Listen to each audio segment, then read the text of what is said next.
Graças e paz.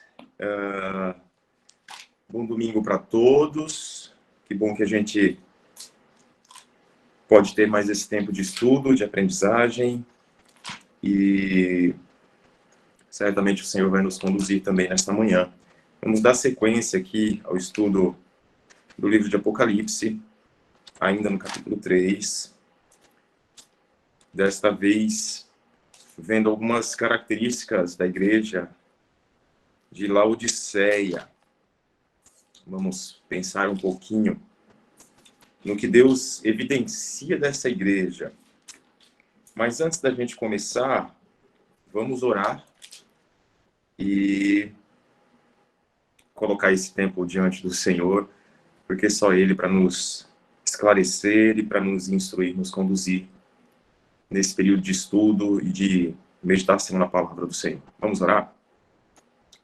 Deus, nós te agradecemos, Senhor. Obrigado pelo dia de hoje. Obrigado por nos dar vida. Obrigado por nos sustentar. Obrigado pela proteção, pelos livramentos. Obrigado, Senhor, pela tua provisão. Deus, obrigado por ser o nosso sustentador. Obrigado por ser o nosso Deus, o nosso Pai, o nosso amigo. Obrigado por ser o nosso Senhor, o nosso Salvador, o Redentor das nossas vidas. Obrigado, Senhor, porque nesta manhã, aqui nós temos a oportunidade de estudar a palavra do Senhor. Pai, mais do que ninguém, o Senhor sabe o quanto nós precisamos da tua direção, o quanto nós precisamos da instrução do Senhor. E o quanto esta palavra que nós vamos meditar e estudar nesta hora pode ser aplicada e deve ser aplicada em nossas vidas.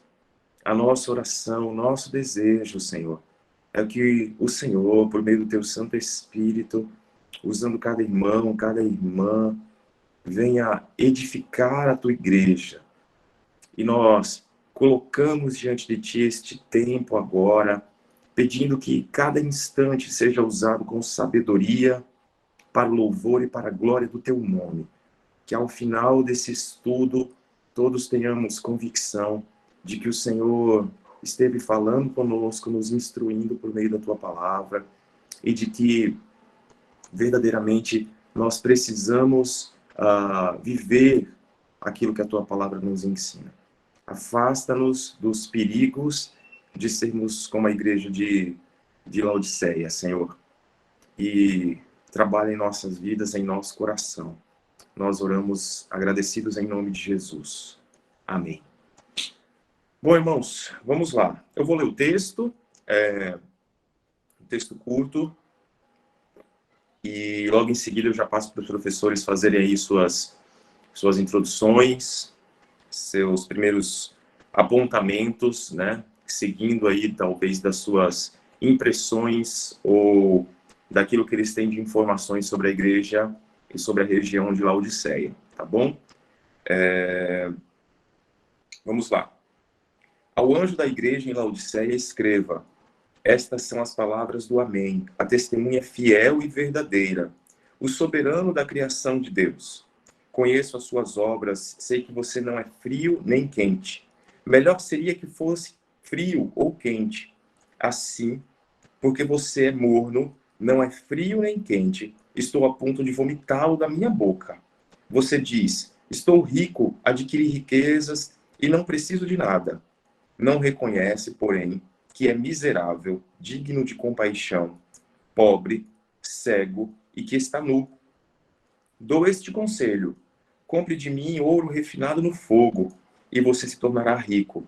Compre roupas brancas e vista-se para cobrir a sua vergonhosa nudez. E compre colírio para ungir os seus olhos e poder enxergar. Repreendo e disciplino aqueles que amo. Por isso, seja diligente e arrependa-se.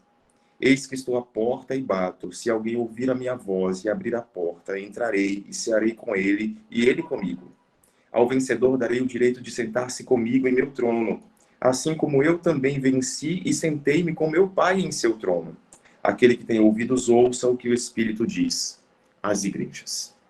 Sendo cavalheiro, Valdinete, minha irmã, paz, bom dia mais uma vez. Paz, bom dia a todos. Hoje a gente vai até fazer uma autoanálise, né? A igreja de Laodiceia, ela ficava numa rota uma rota principal, né, de comércio do mundo. E a única coisa boa, assim, que é dessa igreja, né, que ainda a gente possa falar, era isso, que ela tinha uma rota de comércio muito grande, mas, porém, ela tinha uma ideia muito falsa de si mesma, né? Você achar muito autoconfiante.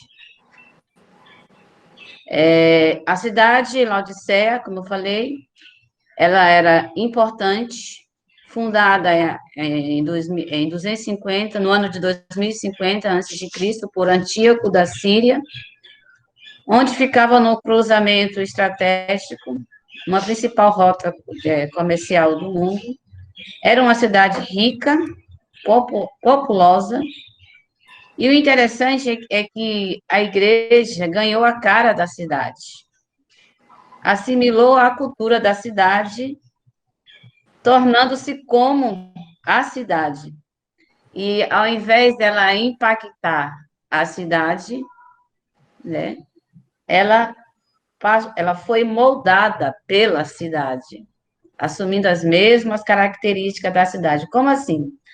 Ela tinha uma alta opinião de si mesma, era uma cidade rica, confiante, a ponto de quando ela foi destruída pelo terremoto, né? Aquelas três ali, e três, Herápolis, Colosso e Laodiceia, no ano 60, pelo terremoto, ela não pediu ajuda do Império Romano. Ela recusou. Ela construiu a sua cidade, ela se reconstruiu com seus próprios recursos e valores. Ela se considerava abastada, né?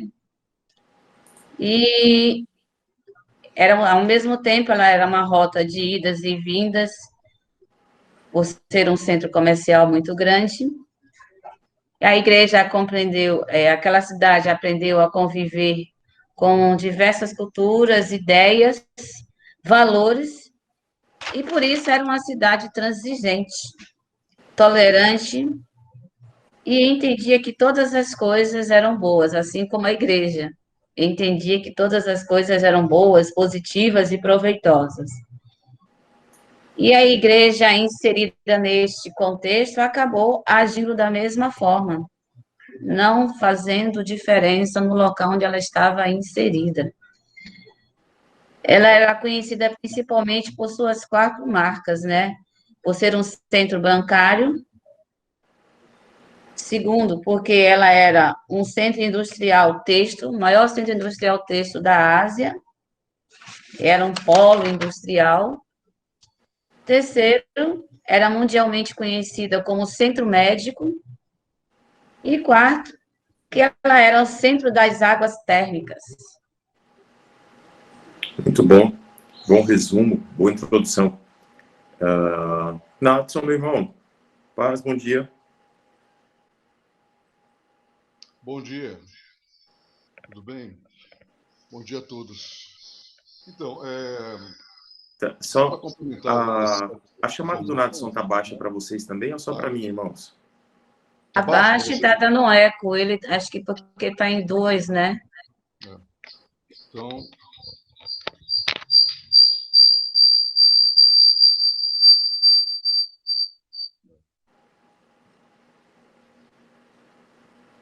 melhorou agora? Melhorou, meu irmão, pelo menos não tá Então dando eu mais tirei o eco. fone.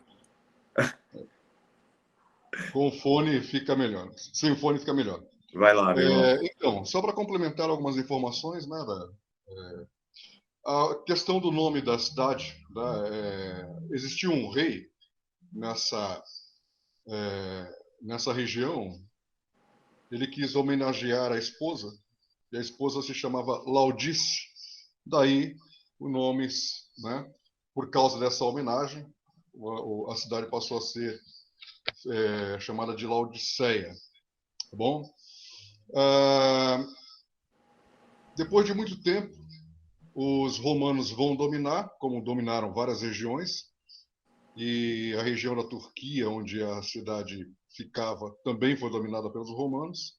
E nesse tempo em que os romanos dominam essa região, e dominam a cidade, obviamente, vai ser um tempo em que vai haver muito desenvolvimento da cidade. Daí ela começa a se enriquecer muito, né?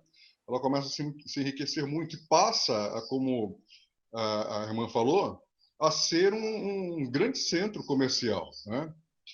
E a cidade, então, começa a desenvolver, começa a ser uma bela cidade, né? Possuindo estádios, possuindo centros assim de banhos, né? Que existiam na época. E uma outra coisa que é interessante é que a cidade também desenvolve a ciência e a literatura.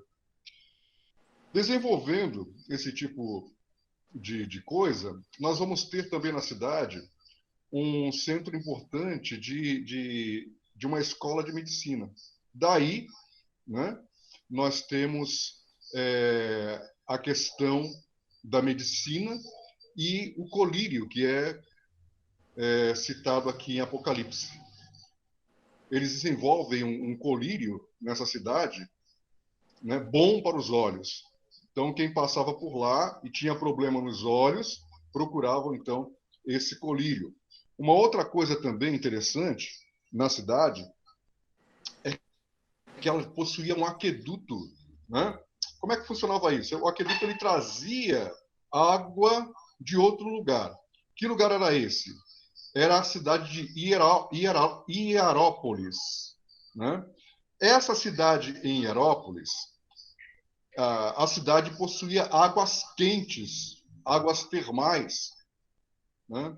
Era 9,5 km para trazer essa água de Hierápolis até a cidade de Laodiceia.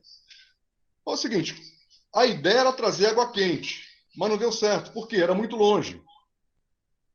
Quando a água chegava na cidade, a água não estava quente, mas também não estava fria. A água estava morna. Então, a cidade acabava não tendo uma água própria para beber, né? Então, ela se tornava uma água inapropriada. E algumas pessoas que bebiam dessa água, até porque ela tinha alguns elementos trazidos, né? Minerais trazidos que não faziam muito bem para as pessoas, essa pessoa ela vomitava, porque a água era morna, né? Por causa disso também.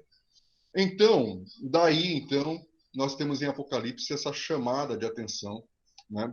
Para o fato do frio ou do quente, né? Por causa dessas coisas. Então, nós temos aí dois elementos, né? A questão da medicina, do colírio, e a questão das águas termais, que era trazida até Laodiceia, mas acabava ficando morna, que só prestava mesmo para banho, né? Então, nós podemos, né, parar por aqui para a gente continuar aí a falar sobre o demais texto. Ok. Pastor Lizeto, bom dia, meu irmão, paz. Graça e paz, amados e amadas do Senhor. Bênção poder estar estudando a palavra do nosso Deus. Os professores Nadson e Valdinete já fizeram uma introdução. E eu quero dar um breve resumo da cidade, acrescentando mais algumas informações. Uma cidade cerca de 145 quilômetros a 160 quilômetros a leste de Éfeso, e aproximadamente 70 a 72 quilômetros a sudeste de Filadélfia. E sob o governo romano, como já foi destacado, Laodiceia se tornou uma cidade extremamente rica.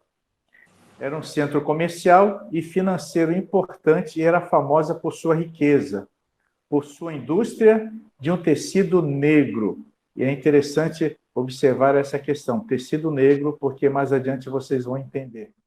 E também era muito famosa, como já foi destacado, pelos remédios que fazia para os ouvidos e principalmente para os olhos. Então, nós temos aí mais algumas informações sobre a cidade de Laodiceia. Com relação à igreja de Laodiceia, diferentemente de Filadélfia, que era uma igreja pobre por fora e rica por dentro, Laodiceia é aquela igreja que parece rica, mas na realidade é pobre. Ou seja, rica por fora, mas pobre por dentro. Isso é um alerta muito grande para nós nos dias de hoje. O que é ser igreja do Senhor? Qual é a verdadeira riqueza? Porque muito é apresentado com relação às bênçãos do Senhor. Quais são as verdadeiras bênçãos que o Senhor tem para a sua igreja? O que é riqueza? Riqueza é espiritual. E nesse aspecto, a igreja em Laodiceia era extremamente pobre, era miserável, porque espiritualmente falando, ela era muito fraca, apesar de ser rica na questão da sua posição, na questão financeira, mas para o Senhor era uma igreja que estava sendo reprovada, né? Então a igreja de Laodiceia, ela participava da riqueza e da prosperidade da cidade. Era uma igreja considerada rica, de pessoas importantes. No entanto, não recebeu do Senhor Jesus nenhum elogio sequer. Não há nenhum elogio da parte do Senhor Jesus para essa igreja que se considerava rica, mas era extremamente pobre. E se achava rica porque pessoas de classe, classe social, uma cidade rica, pessoas que tinham uma condição social, humanamente falando, muito boa, mas espiritualmente era uma igreja fracassada, reprovada pelo Senhor Jesus. E aí nós veremos algumas exortações muito sérias da parte do Senhor Jesus para com essa igreja. Muito bom. Redney. Oi. Quando eu estava lendo essa carta e vendo aí algumas coisas, assim, eu não sei se foi o pastor Sérgio ou algum outro pastor que eu já ouvi, da ministração. Aí tinha um mendigo chorando à porta da igreja, e aí vem Jesus e pergunta: por que você está chorando? E ele responde: porque não me deixam entrar. Aí Jesus responde para o mendigo e fala assim: olha, há tanto tempo que eu estou tentando entrar e até hoje não consegui. Minha irmã, quando a gente vai chegar nessa parte da carta, né? Quando o Senhor vai dizer: eis que estou à porta e bato. Mas até pela ilustração que você acabou de trazer para a gente, já dá para ter uma ideia do sentimento que Jesus tinha para com essa igreja. E os termos que Jesus usa quando vai trazer alguns adjetivos, né, para se referir à igreja de Laodiceia, são adjetivos muito duros. Muito duros. O pastor Luiz Redo compartilhou conosco agora, essa igreja não tinha nada de bom. Ela não tem nenhum ponto forte. Na verdade, quando Jesus vai aparentemente falar sobre um ponto forte, ele está sendo bem irônico com a igreja de Laodiceia. E é uma ironia justamente para chocá-los com a realidade deles, porque, irmãos, essa igreja ela era míope. Na verdade, essa igreja era cega, é o que o texto diz. Então não dá nem para a gente brincar dizendo que ela era míope ou que ela tinha uma visão distorcida de si mesma. Na verdade, ela não tinha uma visão de si, ela era cega. É uma igreja bem peculiar. E o que mais me preocupa é que ela talvez não seja um ponto fora da curva, ou que ela não seja uma exceção. Uma das coisas que mais me preocupa quando estudamos a carta à igreja de Laodiceia é que, aparentemente, o cenário que nós vivemos nos apresenta várias Laodiceias.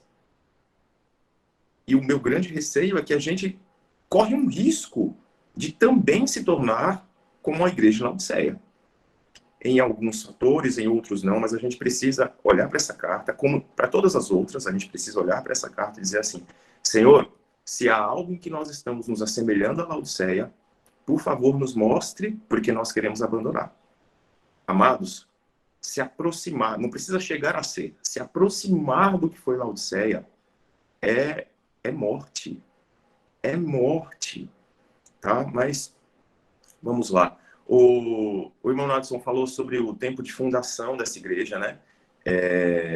Ela realmente foi fundada por Antíoco II, foi um rei Seleucida, ou seja, o rei dos Seleucos, Antíoco II, e ele traz Laodiceia à existência, né? Funda Laodiceia perto do ano 253 a.C. E eu acho interessante aí, o que eu quero acrescentar à fala do Nadson, é que ele dá o nome da sua esposa, Laodice, pouco depois que eles se divorciaram. Então, Laodiceia ganha um nome pós-divórcio. Esse homem era apaixonado por Laodice, né? Esse homem era apaixonado por Laodice. E talvez uma das correlações que a gente possa fazer é que essa cidade que ganha o nome de uma ex-esposa, ou seja, fruto de um divórcio, ela estava igualmente divorciada da presença do Senhor. Ela estava separada, ela estava afastada, não havia um relacionamento. Então, basicamente, nós estamos diante de uma cidade que precisa voltar, de um povo que precisa voltar a se relacionar com Deus, né? A ter essa reaproximação, a ter um relacionamento com o Senhor. Então, eu acho esse um ponto interessante. Ela estava também numa região de terremotos, aí a Valdinete colocou, ficava situada num planalto, então ela tinha uma visão superior do restante da região, composta por Hierápolis e composta por Colossenses, ou por Colossos, na verdade, né? O povo colossense. Então, ela via as coisas quase que de cima. E, em comparação com as demais cidades, ela era a cidade mais importante daquela região ali. Ela era mais importante do que Colossos, ela era mais importante do que Hierápolis, justamente por causa da sua localização, por causa das suas riquezas, enfim. Se a gente for pensar em aspectos humanos, naturais, Laodiceia era um sonho de consumo. Era para onde você quer ir, onde você quer morar, qualidade de vida, digamos assim, né? Medicina, vestuário, riqueza, né? Uma grande população. Perguntasse para os judeus, então, Antíoco II funda Laodiceia, Antíoco III vai receber ali cerca de 2.000 famílias judias. E elas vão ganhando proeminência na cidade, elas vão ganhando destaque, vão enriquecendo ali naquele lugar. Então, irmãos, as características humanas de Laodiceia eram extremamente atraentes, mas atraentes apenas pelos olhos humanos. Isso me faz lembrar um pouco da escolha de Ló pelos campos de Sodoma, pela região de Gomorra, né? Se alguém dissesse assim, diga um lugar próspero para você viver, alguém podia dizer Laodiceia. E o Senhor olhava e não via vida naquele lugar. Mas, vamos lá, vamos seguir. A gente fez essa breve introdução aqui. Vamos pensar, então, em alguns outros aspectos agora, né? Vamos pensar no destinatário, meu irmão, minha irmã, e no mensageiro. Capítulo 3, versículo 14. Ao anjo da igreja em Laodiceia, escreva. Jesus está sustentando a sua introdução peculiar, aí a sua introdução costumeira, melhor dizendo, de todas as outras cartas. Ele se dirige ao anjo da igreja, né? Estas são as palavras do Amém, a testemunha fiel e verdadeira, o soberano da criação de Deus. Vou fazer uma pausa aí. Tem algum ponto nesse versículo 14 de destinatários e de mensageiro, né, de como o mensageiro se apresenta, que vocês queiram destacar, irmãos? Pode ser? Pode, querida. É que a palavra amém vem do hebraico, né? Que no início da palavra, ela tem uma, significa certamente ou verdadeiramente. E já no final, ou seja, no fim, ela pode ser entendida assim, né? Jesus é a palavra final, a autoridade absoluta, ou seja, assim seja. Muito bom. Luizeto. É sensacional como o Senhor Jesus se apresenta a cada igreja. Os adjetivos que são apresentados ao Senhor Jesus, as virtudes, as qualidades, e são inumeráveis.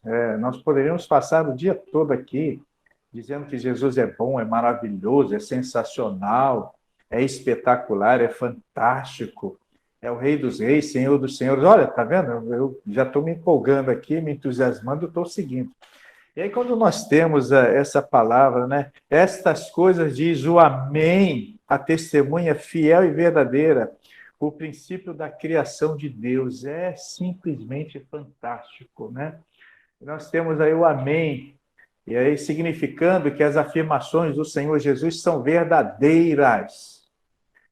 Como já foi destacado pela irmã Evaldinete, são autênticas, né?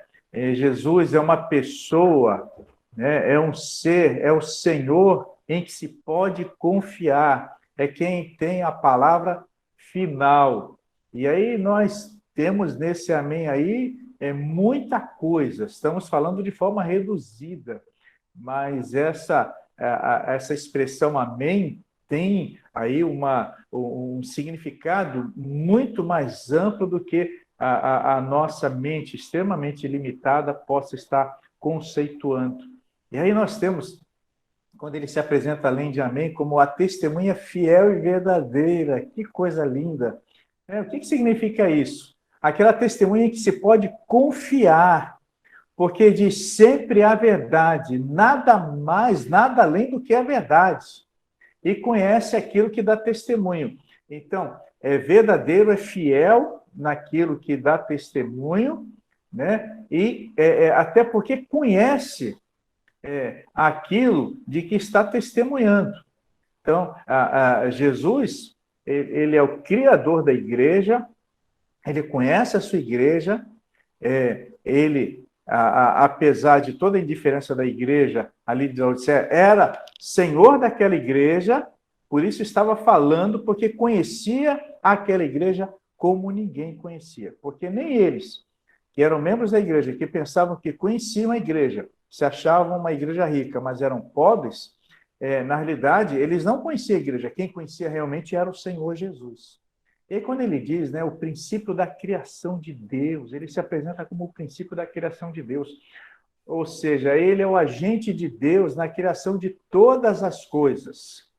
Aí nós temos, como já declaramos algum tempo atrás, Colossenses, capítulo 1, verso 15 ao verso 18, essa palavra tão linda com relação ao Senhor Jesus, quando o apóstolo Paulo escreve à igreja em Colossos, ele diz o seguinte, que Jesus, ele é a imagem do Deus invisível, o primogênito de toda a criação, pois nele, em Jesus Cristo, foram criadas todas as coisas, nos céus e sobre a terra, as visíveis e as invisíveis, sejam tronos, sejam soberanias, quer principados, quer potestades, tudo foi criado por meio dele e para ele.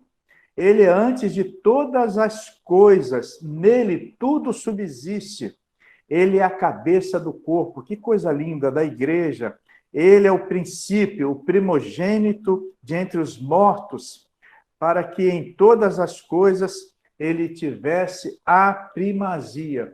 E aí não tem como não citar João capítulo 1, verso 1 ao verso 3. No princípio era o verbo, era o Logos, era a palavra de Deus. E o verbo, o Logos, a palavra de Deus estava com Deus. E o verbo, o Logos, a palavra de Deus era Deus, Jesus.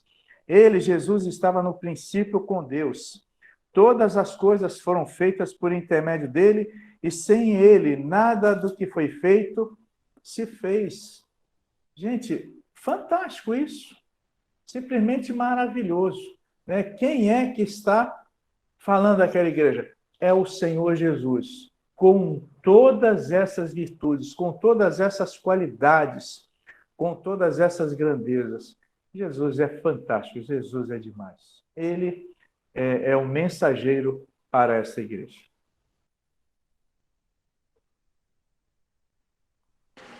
Muito bom, irmãos. Como Jesus é lindo, né?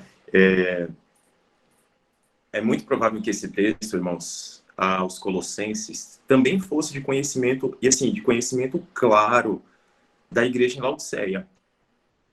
Porque eram igrejas co-irmãs, elas faziam parte de um mesmo contexto. Aliás, elas faziam parte do mesmo cenário. Essas três regiões, essas três cidades, né, Hierápolis, Colossos e Laodiceia, elas estavam juntas, como se fosse um território só. Então, quando a gente pensa no relato de Paulo aos Colossenses, e uma carta que provavelmente era uma carta circular, assim como também a carta aos Efésios, a gente pensa em cartas circulares, ou seja, cartas que iam até outras cidades para serem lidas ali também. Nós estamos falando sobre um texto que vai refutar talvez um falso ensinamento na região de Laodiceia, tanto quanto em Colossenses. Há a possibilidade de que na igreja dos Colossenses as pessoas não crescem em Jesus como sendo o Criador, como sendo o princípio da criação, como Paulo vai falar. E quando Paulo vai questionar ou vai refutar essa ideia, vai contestar essa ideia, escrevendo aos Colossenses, se essa carta realmente foi uma carta circular, se ela passou por outras cidades, ela também deve ter chegado até Laodiceia. E esse problema pode ter sido também refutado lá em Laodiceia. Então, quando Jesus se apresenta como o Amém e como o princípio da criação, ele está justamente tocando numa ferida que talvez a igreja de Laodiceia enfrentasse, tá? São coisas maravilhosas. A apresentação do Senhor a respeito, a seu próprio respeito para os laodicenses é perfeita, é maravilhosa. Eu vou responder a pergunta que a Tati fez aqui no chat. Ela pergunta, bom dia. Eu não chamei o Nadson ainda. Deixa eu deixar o Nadson falar aqui, senão daqui a pouco eu me empolgo muito. Nadson, meu irmão, vai que é tua. Nadson. Não, então, é um tema que até hoje é uma palavrinha pequena, né? Mas que dá polêmica, né? Quando ele fala o princípio da criação, né? O Amém, a testemunha verdadeira, o princípio da criação, então isso dá polêmica, né? Porque alguns começam, então, a ensinar até hoje. Hoje mesmo a gente vê isso, né? Alguns começam a ensinar que, então, Jesus, ele não é Deus como Deus. Jesus é criação de Deus. Por quê? Porque ele mesmo aqui em Apocalipse, veja bem, eu não estou afirmando, tá? Por favor, não me confunda. Aqui em Apocalipse diz que ele é o princípio da criação. Então, se ele é o princípio da criação, então ele foi a primeira criatura criada. Essa, alguns, ou até hoje em dia,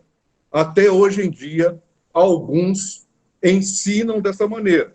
Então, é bom a gente tocar no assunto para tirar qualquer dúvida que possa haver, se porventura alguém já escutou ou ainda escutará a respeito desse tema, né? Então, eu separei aqui o versículo, vários versículos, mas para não estender muito, o versículo assim que eu achei mais contundente em relação a isso foi em Colossenses, capítulo 2, versículo 9, tá?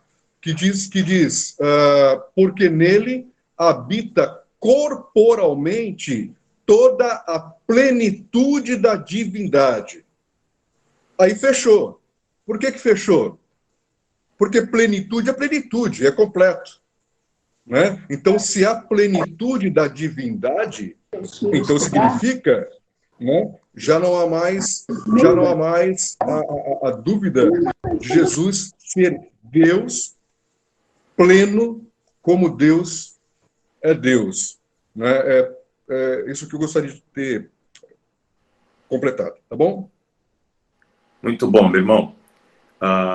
Deixa eu passar para as perguntas que estão aqui no chat. Na verdade, é uma pergunta da Tati e uma colocação do Beto, né? A Tati pergunta: bom dia. O anjo em Laodiceia, quem é esse anjo? É uma pessoa ou um ser celestial? Irmãos, a gente tocou nesse assunto logo na primeira carta, porque é uma introdução clássica aqui nas cartas do Senhor Jesus às igrejas na Ásia. Mas talvez alguém não tenha participado das aulas anteriores ou isso tenha passado despercebido e isso possa ser uma dúvida de outras pessoas. Então é sempre bom a gente responder. Se é uma dúvida, a gente responde independente de já ter sido tocado no assunto ou não. Nadson, Luizeto e Valdinete, um dos três quer responder? Então, há uma compreensão por alguns estudiosos de que seriam os seres angelicais, né? Os seres celestiais que estavam ali cuidando das igrejas, né? Mas há também a interpretação sendo destinado aos líderes, aos pastores das igrejas. Eu, particularmente, como já coloquei, tendo a ter a interpretação de que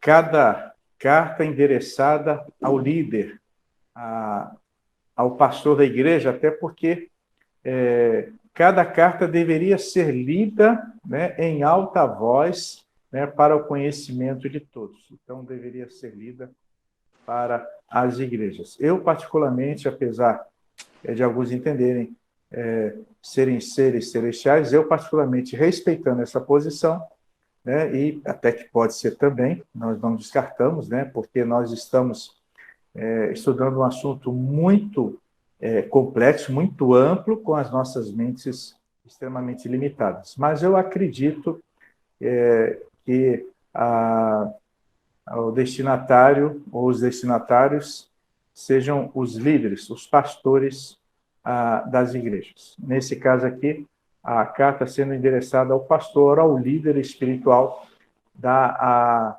igreja em Laodiceia. Eu concordo, tá, irmãos? A gente realmente já tocou nesse ponto e eu concordo. Não vejo muito sentido do Senhor ter enviado um anjo para cada uma dessas igrejas, um anjo no sentido de ser celestial, para que houvesse um ser celestial em cada uma dessas igrejas. Não vejo sentido nem se a gente pensar na possibilidade do anjo da guarda realmente existir.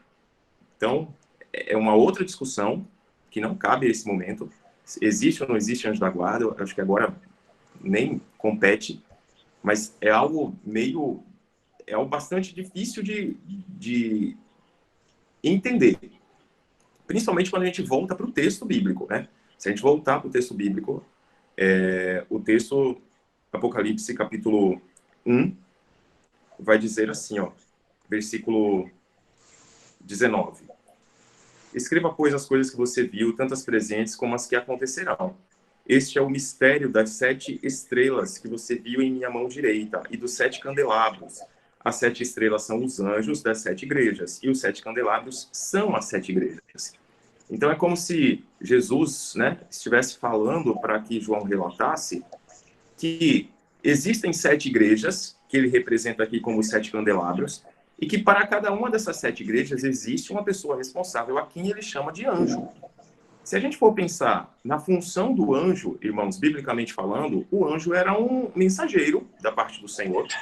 O anjo era um ser criado para servir às igrejas, servir ao povo de Deus. Se a gente pensar em um ser celestial, ele é um mensageiro, como de fato foi com Zacarias, com Maria, enfim. E se a gente pensar na figura do líder da igreja, ele também atende a esses requisitos, de ser um mensageiro, um porta-voz do Senhor, um representante do Senhor, um embaixador do Senhor naquele lugar. Eu, sinceramente, acredito que se trata de uma pessoa, tá? Não acho prudente a gente continuar usando essa expressão, o anjo da igreja, Batista Betel. Eu acho desnecessário, mas entendo que aqui... Não é um pouco de misticismo em cima disso? Porque eu já ouvi várias ideologias sobre isso. Então, o que eu acredito? Tem que ter cuidado. O que eu acredito? Eu entendo que Apocalipse é um livro que a gente não deve usar como parâmetro, como padrão doutrinário para a nossa igreja, porque é um livro extremamente simbólico, que é verdadeiro, é palavra de Deus, é divinamente inspirado, mas está carregado de simbolismos, de simbologia, de elementos que João tentou trazer ao nosso entendimento dentro daquilo que ele teve como visão, irmãos. Nadson, uma coisa interessante, porque o Redney também, Valdinete, a igreja, ou as igrejas ali, a igreja do Senhor e as igrejas locais, estavam debaixo de uma grande perseguição. Então, alguns símbolos, né, algumas palavras que foram apresentadas para que tivesse compreensão tão somente por parte do povo chamado igreja. A gente precisa também entender isso. Então, existem simbolismos que são apresentados. E com relação a essa coisa do misticismo que a irmã Valdinete, o professor Valdinete, levantou, eu tinha levantado a mão justamente para, em cima da fala do professor pastor Redney, falar uma coisa muito importante, destacar uma coisa muito importante, essa questão de muitas vezes você está conceituando o anjo da igreja e tal, e considerando que fossem os seres celestiais, seres angelicais. Há algum tempo atrás, eu não sei se vocês tomaram conhecimento, eu não tenho visto isso ultimamente, mas há um tempo atrás, né, e de vez em quando tem alguns movimentos que são cíclicos, algumas igrejas estavam separando uma cadeira no púlpito especialmente para um anjo. Já percebi que o professor Nadson, diácono amado de nossa igreja, digno representante da geração 62, assim como eu, ele também já concordou e já ouviu sobre isso. Então, alguns queriam até segurar o anjo. Isso, a gente precisa tomar muito cuidado com isso. Ok, a palavra é sua, Nadson. Alguns queriam até segurar o anjo. Tinha que segurar o anjo. Jacó? Tinha que segurar o anjo. Jacó ressurreto? É isso? Pois meu irmão. Houve um movimento assim, que o pessoal tinha que segurar o anjo. Né? E esse negócio da cadeira também é verdade. Agora, eu quero só falar uma coisinha aqui. Ler aqui dois versículos aqui na carta de Éfeso, que nós já vimos, mas só para chamar a atenção para essa coisa do anjo, né, que foi perguntado. Tá bom? Versículo 4 e versículo 5, lá da carta de Éfeso, diz assim... Qual capítulo? Oi? Carta de Éfeso em Apocalipse, É Apocalipse. Tá. Não é Efésios, não, tá? Tá. Tenho, porém, contra ti que deixaste a tua primeira caridade. Lembra-te, pois, de onde caíste, e arrepende-te, e pratica as primeiras obras, quando não, brevemente a ti virei e tirarei do seu lugar o teu castiçal, se não te arrependeres. Então, assim, essas palavras são para um anjo aqui, eu estou me referindo a um anjo espiritual, né? Deus está ameaçando, né, de castigo a um anjo santo, né? A um anjo dele, a um anjo que vem da parte de Deus, né? Ele está dizendo essas palavras duras contra um anjo. Então, no meu entender, né? No meu entender, isso reforça a nossa opinião de que realmente isso, o que Jesus está falando, né, está se referindo a um líder, né, a um líder humano E esse líder humano é chamado de anjo porque ele é um mensageiro. Ele vai passar essa mensagem para a sua igreja, que ele pastoreia, né? Ele é o mensageiro. Mas a mensagem tanto é para o líder, como para a igreja em si, né? Porque o líder também tem responsabilidade e a igreja, dentro daquilo que ela está fazendo, também tem a sua responsabilidade, com certeza. Tá bom essa? Muito bom, meu irmão. E aí, irmãos, o que a gente precisa entender? Essa palavra, sinceramente, não acredito. Respeito quem pensa que é um ser celestial, angelical, mas eu creio que se trata de uma pessoa, de um líder na igreja, nas igrejas, né? Mas essa palavra não é específica para esse líder.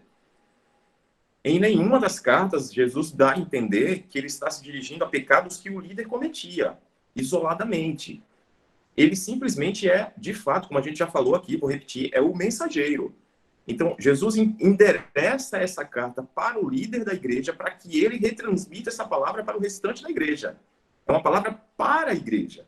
Amados, eu quero que vocês se coloquem agora, se imaginem na posição desse líder. Você, meu irmão, minha irmã, recebe uma carta de Deus e você precisa ler essa carta e levar a sua igreja a abandonar aquilo que essa carta está apontando como pecado, como ponto fraco, e a reforçar o que essa carta talvez, no caso de Laodiceia não existe, né? Mas das outras cartas, algumas sim, apresentasse como ponto forte. Imagine que tarefa palatável, agradável, fácil de ser desenvolvida era essa de passar essa carta adiante. Irmãos, E a missão, Redney, professor, e a missão do mensageiro é entregar a mensagem com fidelidade, com prontidão, em obediência. Essa é a missão do mensageiro. O mensageiro entrega a palavra. E aí nós lembramos até do que o Senhor falou lá, através do profeta Ezequiel. Né? Que ele fala, você precisa avisar tanto o justo quanto o ímpio. E aí, se eles ouvirem, amém. Se eles não ouvirem, problema deles. Mas se você não entregar a palavra, eu vou requerer o sangue deles das suas mãos. Então, essa é a questão. O mensageiro, ele precisa entregar a mensagem. E aí o Redney, muitas vezes, ele sobe ao púlpito e diz, olha, eu estou com pesar para entregar essa mensagem, mas Deus mandou, então manda quem pode e obedece quem tem juízo. É lógico que a gente quer falar sempre de amor, a gente quer falar sempre de alegria, de misericórdia, de graça, mas às vezes existem puxões de orelhas que são necessários e que o Papai do Céu manda. Então, manda quem pode e obedece quem tem juízo. A função, a missão do mensageiro é entregar com fidelidade a mensagem que ele recebeu para entregar. E veja como essa tua fala, meu irmão, aliás, graças a Deus pela carta aos Tessalonicenses, que nós estamos estudando agora, né? Porque ela é tranquila. É uma mensagem de encorajamento, de amor, de admiração, um pouco, só um pouquinho diferente do que a gente vinha estudando ali em Malaquias. E veja como a tua fala, Luizeta, ela está de acordo com a própria apresentação que Jesus faz de si mesmo aqui. Ele diz, eu sou as palavras do amém, ou seja, Jesus traz uma figura lá do Antigo Testamento, provavelmente de Isaías, mais uma vez esse profeta messiânico, né? Provavelmente Jesus pega essa palavra de Isaías para falar sobre a comprovação, a autenticação daquilo que ele está falando. Ele usa essa expressão lá em Isaías para reforçar a ideia de um juramento, de um voto. Então, Jesus está usando essa expressão de amém, que autentica aquilo que ele está falando, que confirma a sua fala e que traz autoridade ao que ele está colocando aqui. Ele começa o seu discurso dizendo, irmãos, essas são as palavras daquele que é confiável, que tem um selo que confirma tudo que está sendo dito. E ele não para por aí, ele diz que essa sua confiabilidade naquilo que ele está apresentando é porque ele é uma testemunha. E uma testemunha fiel e verdadeira. Porque diferente da igreja dos Laodicenses, ou da igreja de Laodiceia, Jesus foi um mártir, ou seja, ele sofreu, e esse seu sofrimento é comprovado, é verificado por testemunhas fiéis também, testemunhas oculares. Ele, como uma testemunha e que sofre, ele mostra a diferença para a igreja de Laodiceia, que não sofria por amor ao evangelho, mas que se amoldou àquele mundo, como o apóstolo Paulo vai falar em Romanos capítulo 12, para que nós não façamos, a igreja de Laodiceia fez. E ele é fiel e verdadeiro, ou seja, ele é confiável, ele fala a verdade, ele não induz ao erro, ele nos induz à verdade. E ele é fiel, coisa que a igreja de Laodiceia também não era. Era uma igreja infiel. Irmãos, eu vou fazer uma pausa aqui. O Beto pediu a palavra, a Tati pediu a palavra. Acho que ela já baixou a mão, mas eu tinha visto a mãozinha levantada aqui. Não sei se ela ainda quer falar. O Beto comentou aqui no chat, eu vou ler o comentário dele e depois eu passo a palavra para ele, tá? O Beto comentou assim: essa apresentação também pode ser assustadora, porque também quer dizer que o culpado não será... Já abriu até a tela, o pecador. O culpado não... Cadê? Não será inocentado, como muitas vezes fazemos, culpando inocentes e inocentando culpados. Concordo. Até porque existe a possibilidade de que a igreja de Laodiceia estivesse culpando o seu líder por algumas coisas que eles estavam enfrentando como igreja. Então, o que também não é nada muito incomum, né? Se alguma coisa não está dando certo, bota o dedo aponta o dedo pro pastor e a culpa é dele. Beto, vai lá, fala aí, meu irmão. Bom dia, abençoados. Então, o Redney acabou, né, na explicação anterior, falando que essa mensagem em nenhum momento, né, ou em algum momento, ela é direcionada aos líderes da igreja, né, ao pastor, ao mensageiro. E agora você reafirmou isso, né? É uma pergunta que eu estou fazendo, tá? Porque eu acho que eu já fiz essa pergunta no nosso estudo aqui, né? Eu não lembro se foi respondida, eu conversando com o Nadson, eu já perguntei para ele também. E a pergunta é a seguinte: por exemplo, a igreja é uma figura feminina, certo? Né? Quando vai se falar da igreja, está sempre se falando da noiva, da esposa de Jesus, é uma figura feminina. E eu estava lendo ali o texto agora que a gente está estudando 2 vezes, né? E quando está falando esse recado, por exemplo, à igreja e a outras igrejas, eu percebi também que a impressão que dá é que em algum momento essa mensagem não é para a igreja, mas é direcionada ao líder. É uma impressão, tá? E é uma pergunta. Por exemplo, aqui, ó, vou ler aqui, tá, o versículo para ficar mais fácil, eu acho que de entender. Escreva, versículo 14, escreva essa carta ao anjo da igreja em Laodiceia. Esta é a mensagem daquele que é o Amém, a testemunha fiel e verdadeira, a origem da criação. Sei de tudo que você faz, ponto. Você é frio, não fria. Tá entendendo? Então é mais ou menos essa, a minha pergunta surge dessa compreensão de pensar que a igreja é uma pessoa feminina, né? E aqui, em alguns momentos da leitura, a impressão que dá, sim, para alguns irmãos da igreja, no coletivo, tá? Mas a impressão que dá algumas vezes, poucas vezes, é que é uma mensagem pro anjo da igreja, né? Você, por exemplo, né? Você, tá? Então, a minha pergunta é nesse sentido. Eu não sei se eu fiz entender aí. Eu entendi. E eu acho que o pastor Luizito já respondeu aqui no chat. Quer abrir o microfone para responder o Beto, Luizito? Sim, porque assim, o que eu disse por que escreve o anjo? Por exemplo, quando alguém quer trazer alguma coisa para Betel, a Igreja Batista Betel em São Vicente, aos cuidados de senhor presidente, pastor Luizito.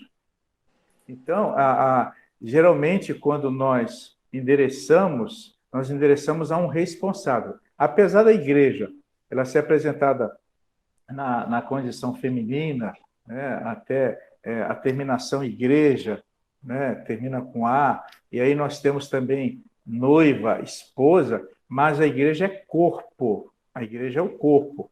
E também a igreja, ela tem a representação de família, de casa de Deus. E aí é como se o pastor fosse o mordomo dessa casa que pertence a Jesus. Essa é a ideia. Concordo contigo. Concordo contigo. Para mim, a mensagem ainda continua sendo muito clara. Por mais que ele escreva direcionado ao anjo, a função do anjo era transmitir essa palavra para a igreja. Não entendo como um pecado do líder da igreja, não. Tá? Mas são aspectos linguísticos. Apenas isso. Na minha humilde opinião. Tá bom? Eu não tenho tempo agora de abrir o texto grego aqui. Acho que não vai mudar. O artigo vai continuar sendo o mesmo.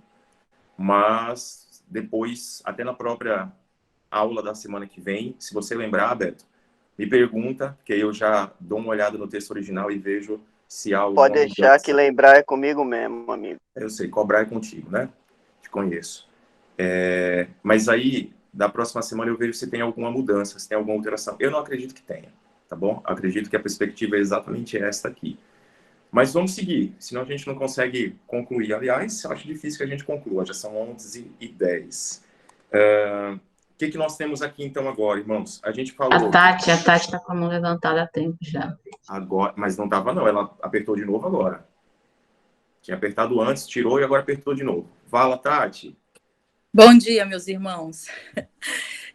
Só para fazer uma colocação, eu entendo também que seja a carta direcionada aos líderes, né? Aquele que é responsável pelos mensageiros. O pastor acrescentou que a igreja é corpo, né? Mediante a pergunta do Betinho.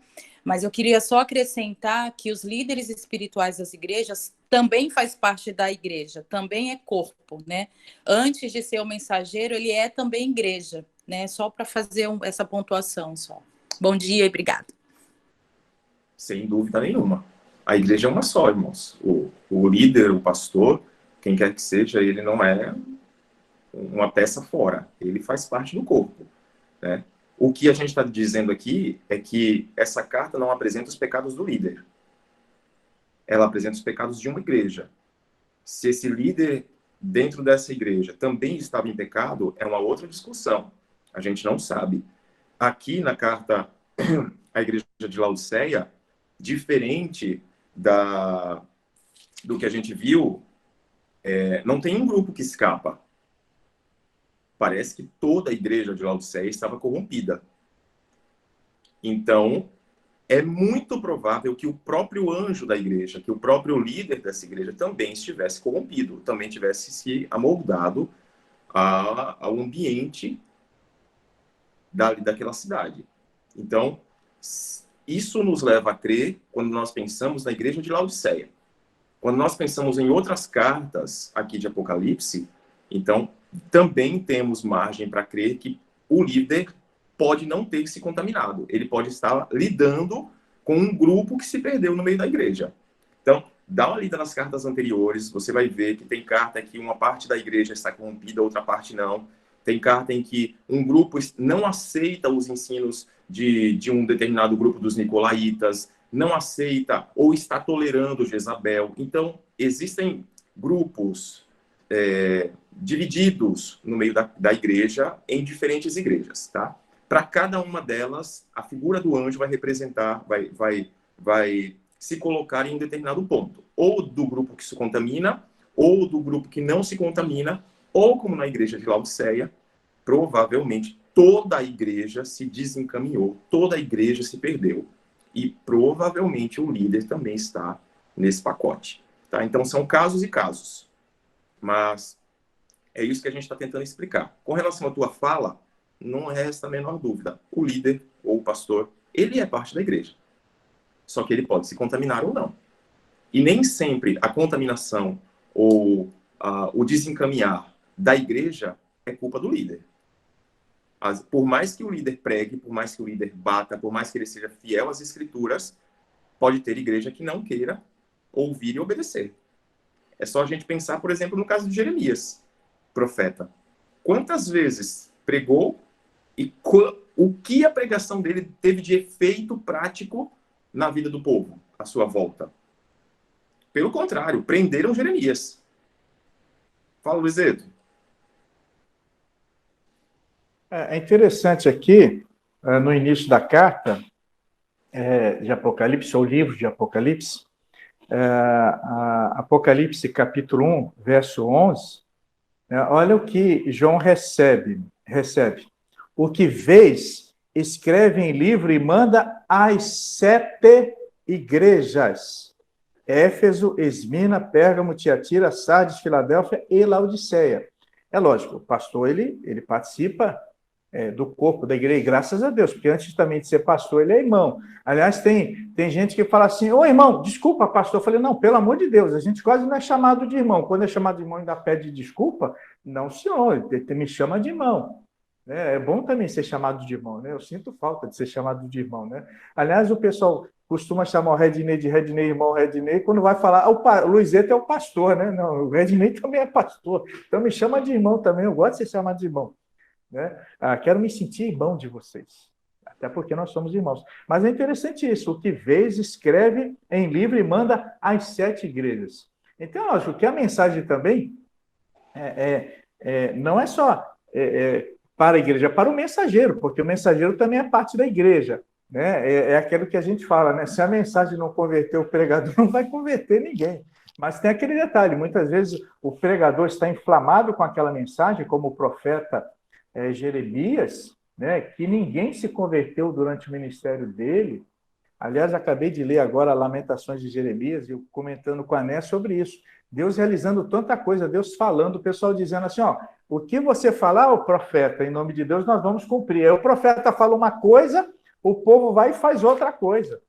Então, assim, a mensagem é para as igrejas.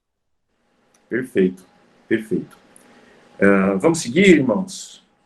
Se tiver alguma outra colocação, levanta a mãozinha, que a gente tenta ceder o espaço, tá bom?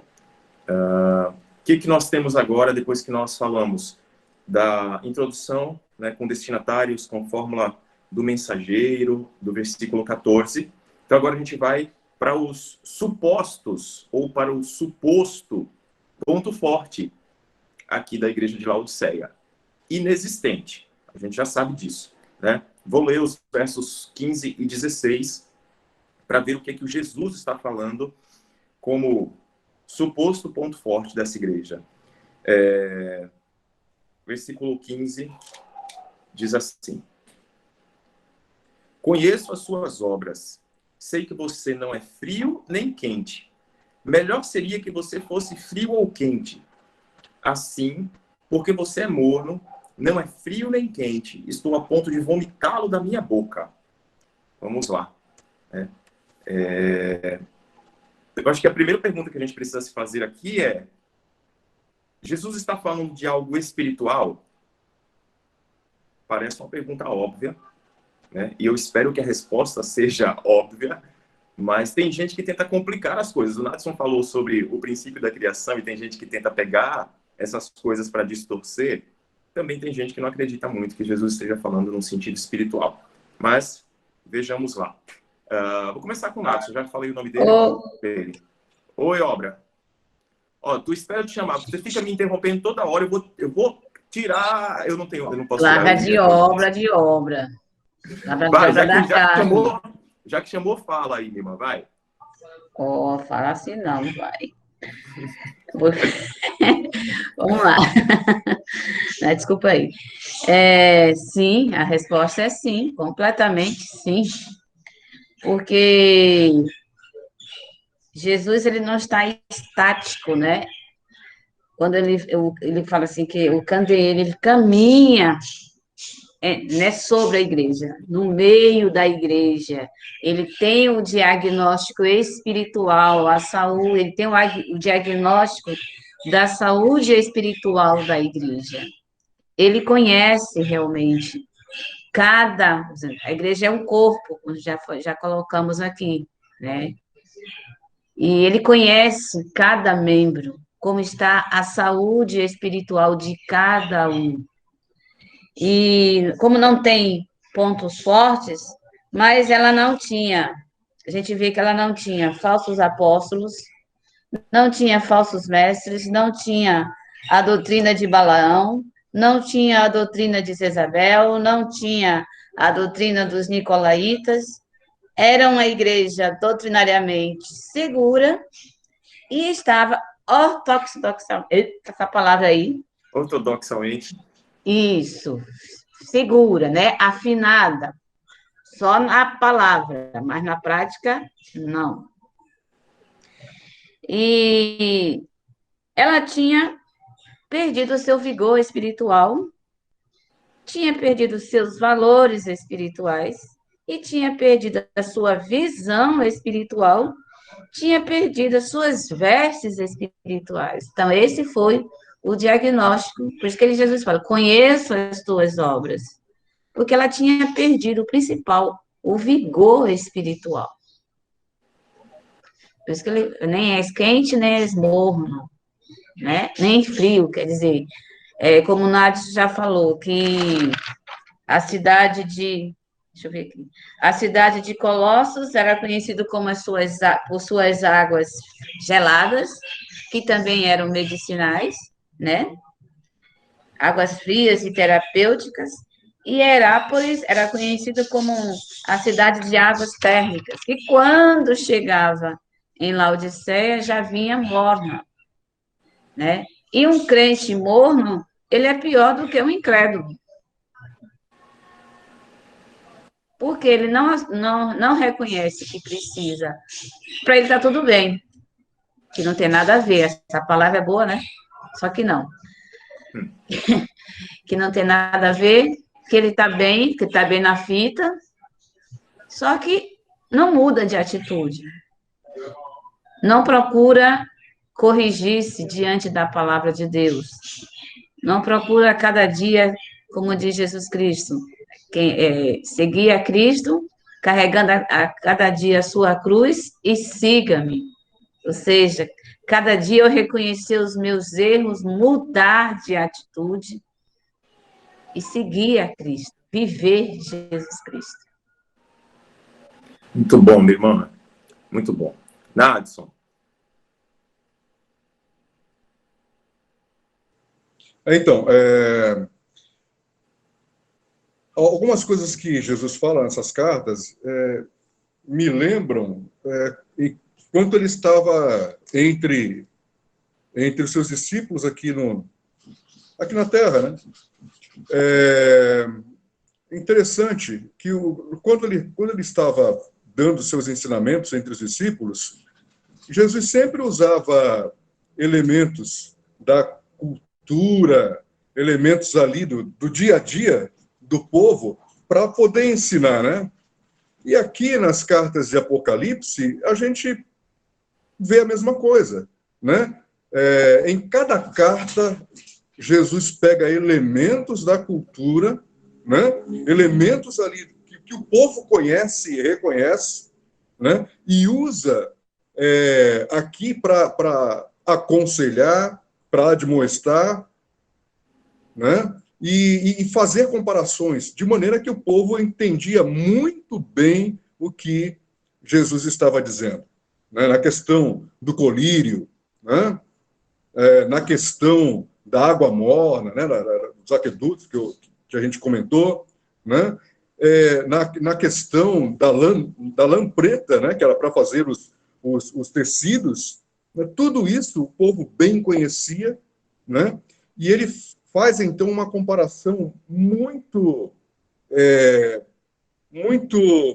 apropriada com a situação da igreja, e aí a igreja passa a se reconhecer, né? Dentro daquilo, então entende muito bem o que Jesus ele está falando. Quanto à pergunta de ser da questão espiritual ou não, como o Redney falou, é óbvio, né? Que a questão é espiritual, né? Mas, como eu comecei a dizer, Jesus pega elementos da cultura para representar a situação espiritual daquela determinada igreja, no caso aqui, Laodiceia. Muito bom, meu irmão. Luizeto. Então, conheço as tuas obras. É uma declaração comum às 7 igrejas do Apocalipse. Seria como dizer, conheço as tuas condições espirituais em geral. Então, o Senhor Jesus conhecia aquilo que a igreja fazia e aquilo que a igreja deixava de fazer. Jesus conhecia as entranhas da igreja, e Jesus conhecia também suas atividades, suas realizações. Até porque Jesus é onisciente. E, aliás, Jesus era onisciente, não, Jesus é onisciente, né? É onipresente, onipotente, onisciente. Ele sabe todas as coisas. Ele conhece todas as coisas. Então, não tem como esconder algo do Senhor Jesus. Não tem como maquiar, não tem como mascarar algo do Senhor Jesus. Por isso que é sempre destacado na palavra do Senhor que as coisas devem ser realizadas com sinceridade, sem cera, sem máscara, sem hipocrisia. É essa a ideia. Então, Jesus conhecia as obras daquela igreja. E, possivelmente, por ter uma condição social, por ter pessoas, vamos dizer, importantes, abastadas, de repente a igreja se achava e se considerava importante, e Jesus, olha, conheço as tuas obras. E aí, quando ele diz, conheço as tuas obras, eu conheço a condição espiritual da igreja, né? E sei que nem és frio e nem quente. E quando ele fala nem és frio nem quente, e aí o que já foi dito, que já foi destacado aí pelo professor Natson, pela professora Evaldinete, possivelmente Laodiceia não tinha suprimento de água próprio, né? Mas tinha que ser servida por um aqueduto. E nesse processo, a água chegava morna, e os laodicenses se assemelhavam à sua água, né? O simbolismo aqui está falando sobre indiferença religiosa, sobre falta de resolução, aquela coisa, deixa a vida me levar, né? Tá bom, eu tenho Jesus, mas está tão gostoso aqui usufruir da medicina dessa cidade, usufruir aqui das vestimentas dessa sociedade, usufruir da condição financeira dessa cidade. Ou seja, estava numa acomodação, estava numa contramão da orientação do apóstolo Paulo aos Romanos, capítulo 12, verso 1, verso 2, conforme o professor, irmão, pastor Redney destacou, né? E aí, quando nós temos no verso 16, né?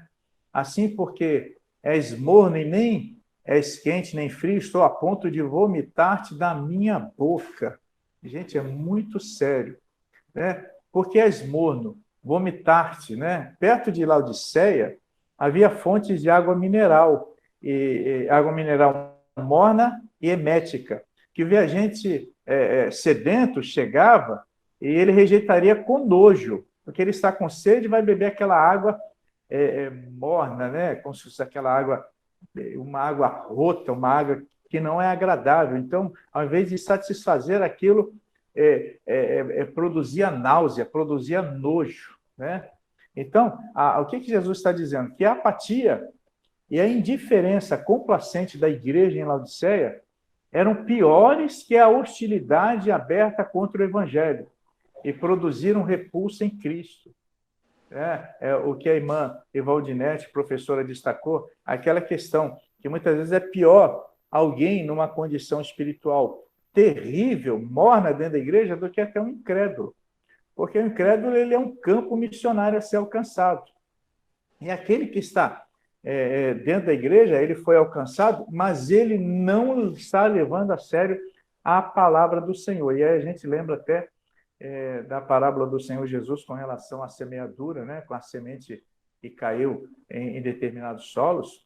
Então, essa era a questão. Havia uma empatia. Então, aquela empatia, aquela mornidão estava criando uma náusea, né? Um nojo da parte do Senhor, né?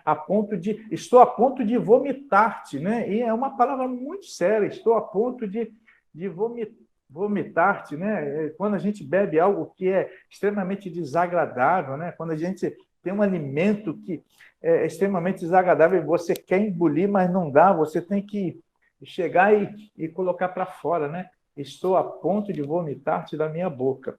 E olha só, quando Jesus fala, estou a ponto de vomitar-te da minha boca, e da boca do Senhor Jesus sai palavras de poder, né? E a gente vê quando fala da boca de Jesus, né, o poder que é apresentado, que tem na boca do Senhor Jesus. Então, é uma declaração muito séria, e eu sempre gosto de estar aplicando isso para as nossas vidas. E nós precisamos estar alertas, porque nós podemos estar vivendo uma mornidão espiritual.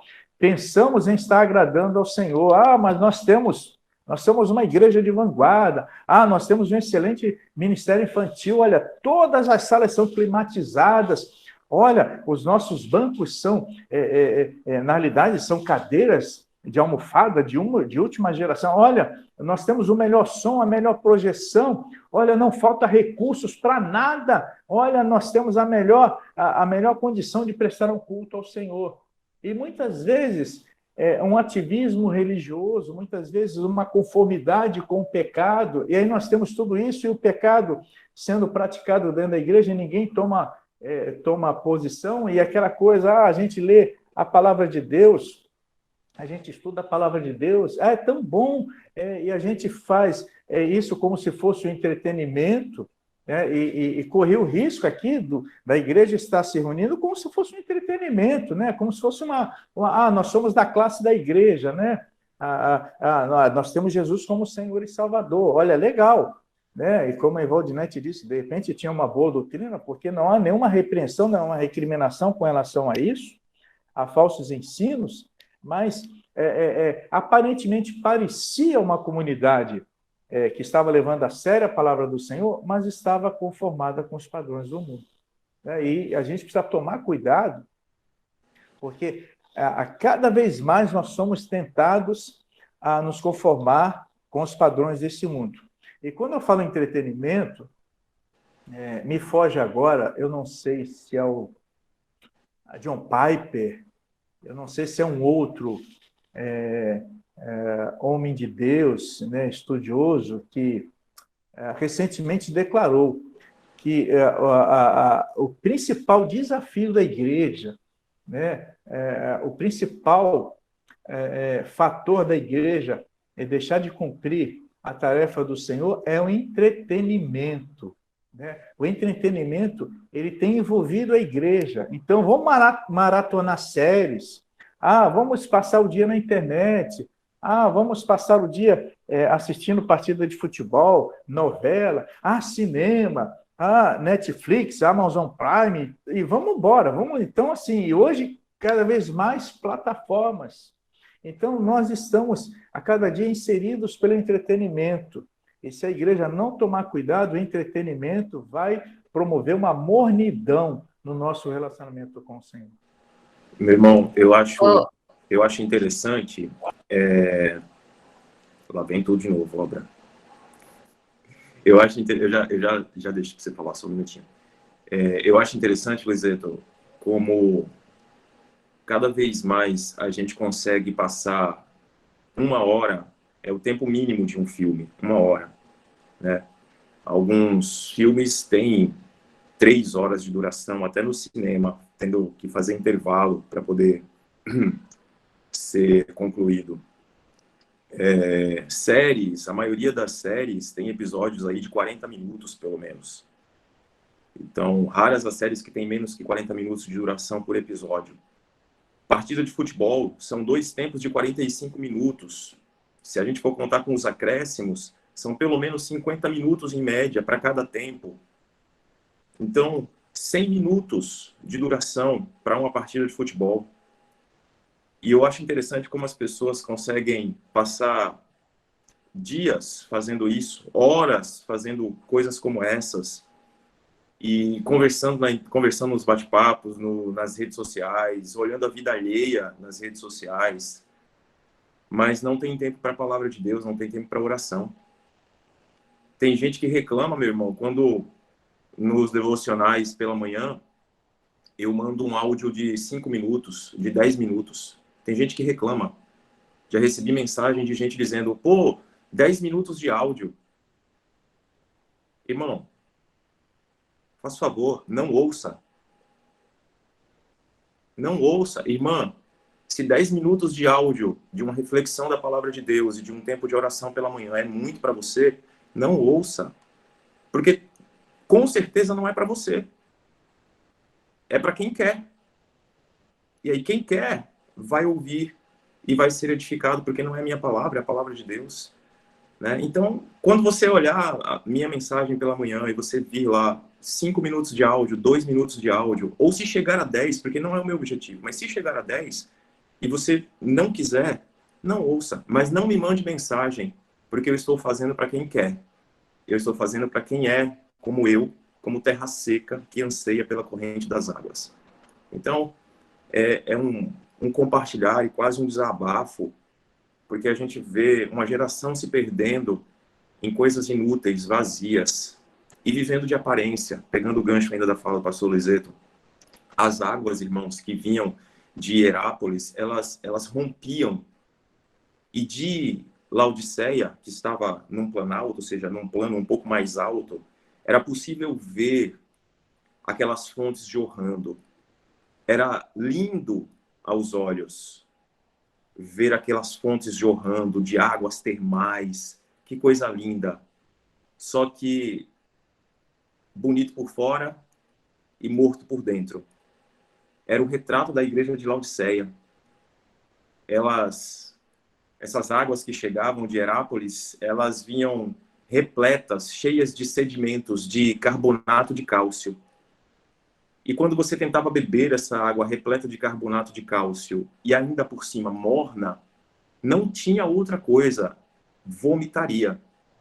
E aí eu acho lindo, como a Jurema colocou no chat, porque Jesus fala conosco numa linguagem que a gente pode entender. Ele pega todas essas figuras, ele diz assim, vocês, igreja de Laodiceia, são como essas fontes. Parecem ricos, parecem bonitos, mas é tudo por fora, é só casca. Porque por dentro é um sepulcro caiado. Por dentro não tem vida. Por dentro ninguém suporta. Então vocês estão me fazendo vomitar. A pergunta inicial, né? É uma questão espiritual ou não? É evidente que é. É evidente que é. Porque a nossa vida espiritual é manifesta nas nossas obras. E aí Jesus diz, conheço as suas obras. Ele diz, eu conheço como vocês vivem, sei quem vocês são, sei o que vocês fazem. E é por isso que a vida de vocês, a infidelidade, a falsidade de vocês, que não tem nada a ver com o que é o amém, o fiel e verdadeiro, a testemunha que sofre, reflete essa pobreza espiritual de vocês. E é por isso que eu estou a ponto de vomitá-los. E esse vômito é iminente. A palavra que Jesus utiliza é algo que está para acontecer. Eu estou a ponto de vomitá-los a qualquer momento. Por quê? Porque vocês só têm casca. E Jesus não quer uma vida de aparências. É interessante... Não, perdão, Redney, é interessante... Não, eu ia te passar a palavra, eu ia dizer que você levantou a perdão, não, porque que você vai falando e o negócio, a palavra de Deus vai trazendo, e a tua fala tem tudo a ver com aquilo que... O que Jesus diz em João capítulo 4, gente? Olha como é lindo, como a palavra de Deus se completa. Ele está falando assim sobre essas águas mornas, né, de vomitar e fazer a comparação, quando ele se apresenta como o quê, Redney? Água da vida. Água da vida, que Jesus maravilhoso. Que bom que você lembrou, meu irmão. Que Jesus maravilhoso. Maravilhoso demais. Meu Deus do céu. E Valdinete, minha irmã, você ia falar naquela hora. Eu ia dizer o seguinte, a mensagem de Jesus Cristo, ela é contextualizada, porém não é condizente ao pecado. Perfeito. Perfeito. Por isso que eu coloquei aí, né? Não, que nós não devemos ser crente denorex, que é da geração do pastor, crente denorex, nem crente esponja. Perfeito, minha irmã. Muito bom. Irmão, Cheguei a usar Denorex, viu, Redney? Cheguei a usar. Você chegou a usar Denorex? Ai, Jesus. Irmãos, são 11 horas e 38 minutos. A gente vai prosseguir ou a gente vai parar aqui? O que vocês preferem fazer?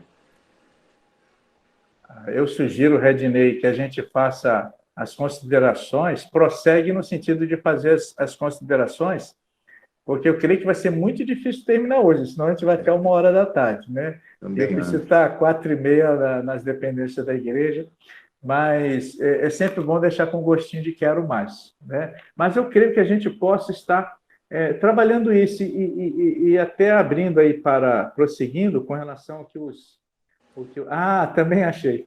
Com relação a que o pessoal participasse mais. Foi interessante a participação da irmã Tatiane.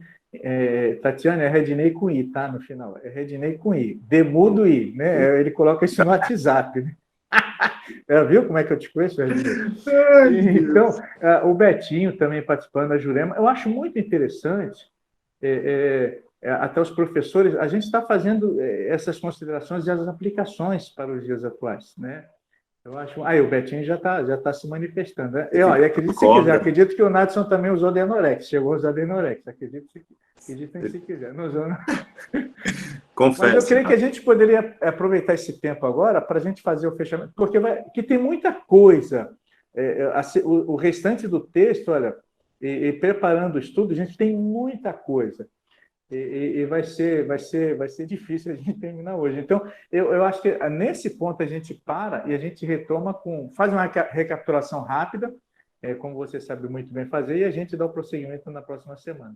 Mas Amém. Agora, só para as considerações e perguntas, alguns questionamentos, né? O Amém. Betinho, teu amigão, está te pedindo a palavra. Para variar, né? Para variar. Tá aqui, ó. Já tá, o chat agora virou comédia do meu nome aqui. É muito amor por mim, meu Deus. É Vando. Tinha que ser, né? Beto, vai, meu irmão. Então, eu ia perguntar se a gente pode comentar aí sobre o dia 20, nossa reunião de oração. Pode sim. Ou deixa para a próxima semana? Já convidar o povo a se preparar, né? Pode sim. Meus irmãos. Aproveita para fazer agora, porque depois eu acho que alguém pode terminar saindo quando a gente tá acabando. Meus irmãos, é o seguinte, a gente já está aí algumas semanas estudando as cartas, né, do Senhor às igrejas em Apocalipse, e a gente identificou vários pontos fortes e fracos em cada igreja, e se a gente for pensar, como a gente pensou lá no início, de que as qualidades é o que o Senhor espera ver da sua igreja nos últimos dias, e de que os defeitos é aquilo que o Senhor não quer ver na sua igreja nos últimos dias, a gente sentiu no coração o desejo de orar, né, as cartas de Apocalipse. Então, no dia 20, terça-feira, que é feriado, nós vamos ter uma jornada de oração, uma vigília de oração, a partir das 20 horas, né, pelo Google Meet, mesmo esquema da IBD, tá bom?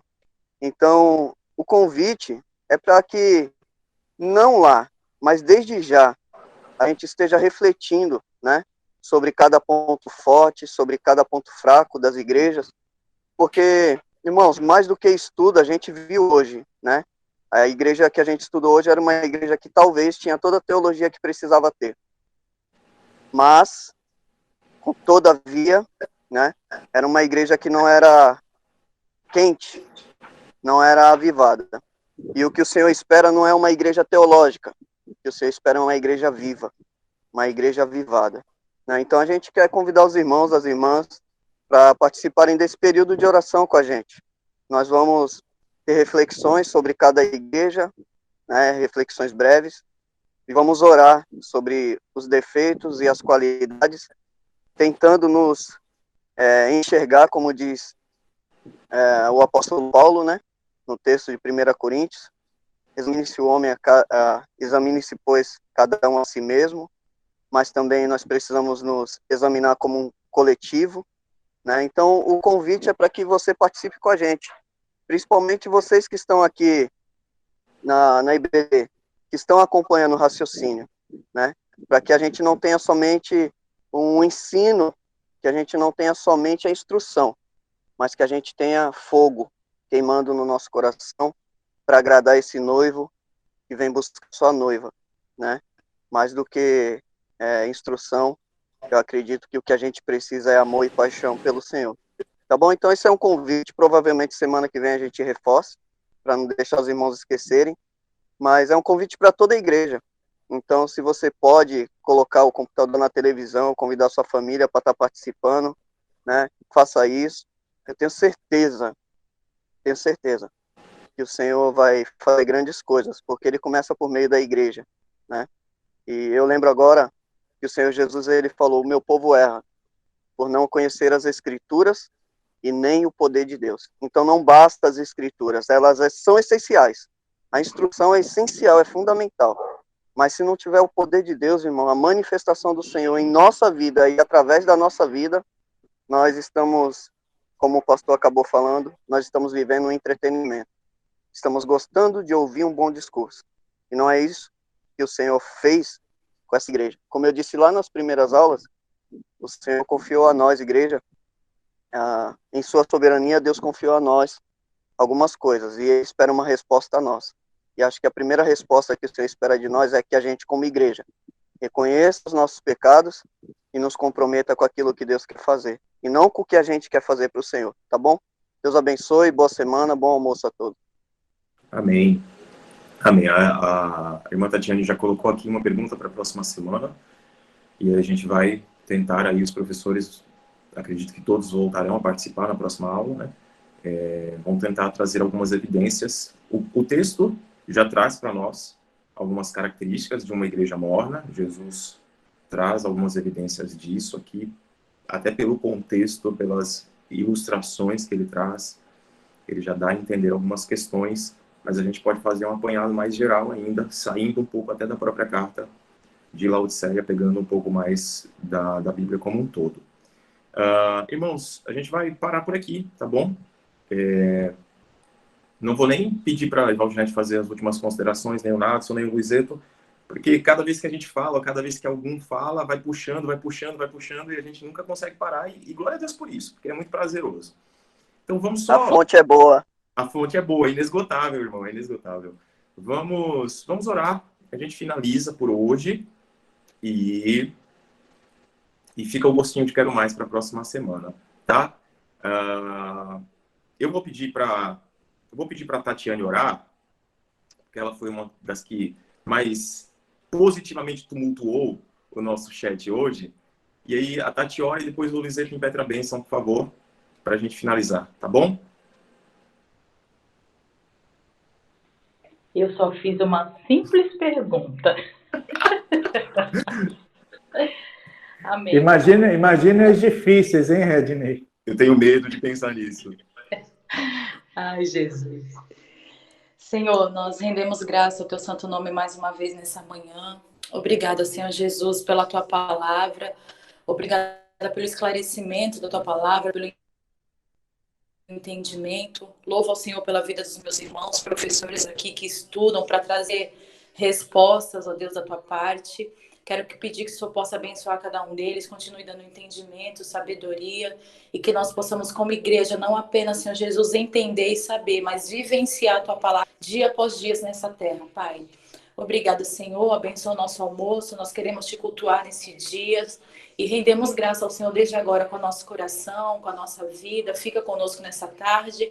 Muito obrigada por tudo, Senhor Jesus, e que nós possamos praticar tudo aquilo que nós temos entendido através da tua palavra, Pai. E eu te peço, nos ajuda a ser quente mesmo, tira toda a mornidão do nosso coração e que esse estudo, Deus, possa mesmo ser instrumento do Senhor para tirar todo o comodismo espiritual que há dentro de nós e na nossa igreja, Pai.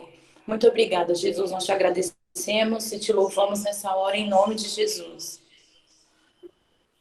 E agora que a graça de nosso Senhor e Salvador Jesus Cristo, o amor de Deus, o nosso Pai Celestial, a doce comunhão e presente consolação do Espírito Santo, nosso Consolador, sejam com as nossas vidas e com todo o povo do Senhor, mundo afora espalhado, desde agora e para todos sempre. Amém.